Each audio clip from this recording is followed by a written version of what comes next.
Hi everybody, Big Guy here. Welcome to Mike's Garage. Today we have a question from another subscriber. This one's from Kathy in Broomall, Pennsylvania.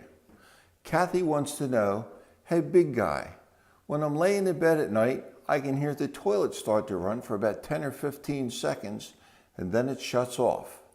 What's up with that? Kathy, I think we had the answer.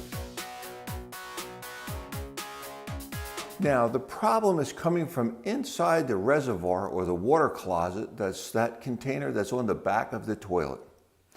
Down in the bottom of that container is a flap that covers the opening where the water goes from that upper part into the lower part and causes the toilet to flush.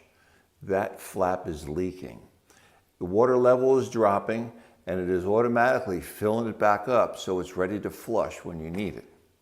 Now, what you're going to have to do is take that lid off of the back of the toilet, and you'll see the handle on the outside. On the inside, there should be an arm with a chain.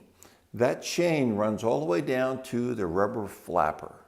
That's what has to be replaced, the rubber flapper. Now, they come in all different shapes and sizes. You have to figure out which is the right one for your toilet. That has to be replaced. And make sure it stops leaking because a lot of water can leak. That is happening all day and all night, 24/7, not just when you're in bed at night. So that really should be done.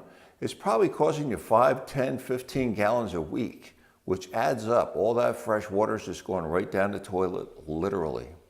Or, like my friend Chrissy says, maybe you need to call somebody to fix it. All right, hope that was helpful. Thanks for watching Mike's Garage.